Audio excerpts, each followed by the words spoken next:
Баткен облусунун Тажикстан менен чектеш аймактарда абал салыштырмалуу туруктуу.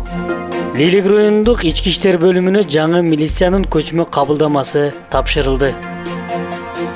Журналисттин өлүмүнө шектүү өз билегин кескилеп ооруканага түштү. Эми ушул жаңылыктарды кенен айтып беребиз. Баткен облусунун Тажикстан менен чектеш аймактарда абал салыштырмалуу туруктуу. Бул тууралуу чек ара кызматынан билдиришти.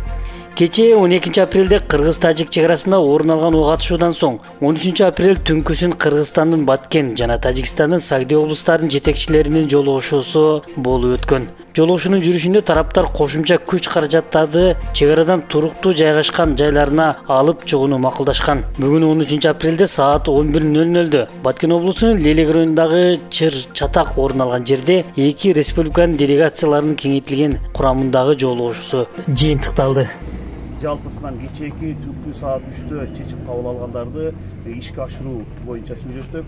Азыркы кезде бүт мамлекеттик органдар, күч структуралар кечээки айтылган сөздөрдү бул биринчи өздүк курамда кошумча келген аскер техникаларын чек аралардан алып чыгышып жатат. Экинчи маселе иликтөө иштерин жүргүзүшүп жатат аскерлик прокуратура. Үчүнчү маселе милиция кызматкерлери негизги трассаларда биргеликте жумуштарды алып барып жатат.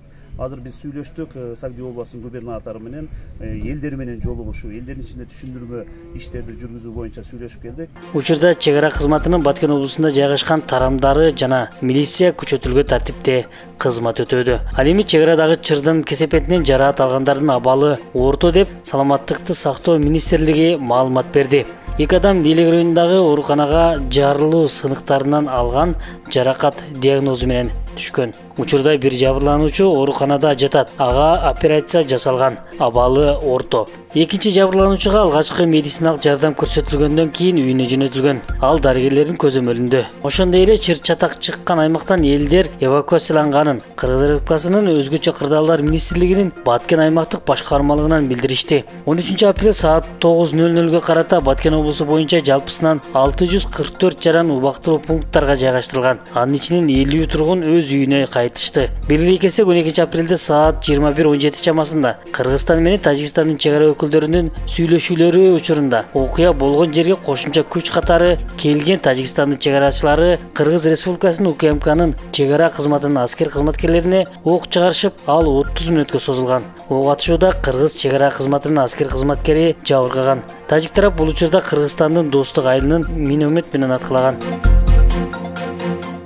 Лелек райондук ички иштер бөлүмүнө жаңы милициянын көчмө кабылдамасы тапшырылды. Бүгүн 13 апрель күнү Баткен облустук ички иштер башкармалыгында 2 күнүн Бишкектеги программасынын кеңсесинин элчиси Алексей Рогов баштаган өкүлдөрдүн жана президенттин Баткен облусундагы ыйгар муктуу өкүлүнүн орун басары Жанибек Исаковдун катышуусунда милициянын көчмө кабылдамасы тапшырылды. Собол өлкөсүндөгү милициянын көчмө кабылдамасы Лелек райондук ички иштер бөлүмүнө берилди.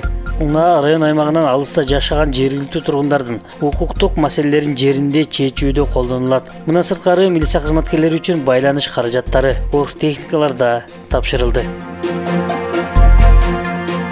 Журналисттин өлүмүнө шектүү өз билегин кескилеп ооруканага түштү. Баткенде журналист Арзыгүл Галимбетованын өлүмүнө шектүү катары кармалган. Убактылуу кармоочу жайда отурган блогер Батмакан Жолболдиева өзүнүн билегин кескилеп салган. Бул тууралуу облустук милициянын маалымат кызматы билдирди. 33 жаштагы блогер белгисиз себептерден улам өз өмүрүнө кол салуу максатында сол колунун билегин уштуу нерсе менен кескилеп салган. Окуя болгон жерге тез жардам кызматы чакырылып, шектүү ооруканага жеткирилген. Кийин абалы турукташкандыгына байланыштуу кайрадан убактылуу кармоо жайына киргизилди.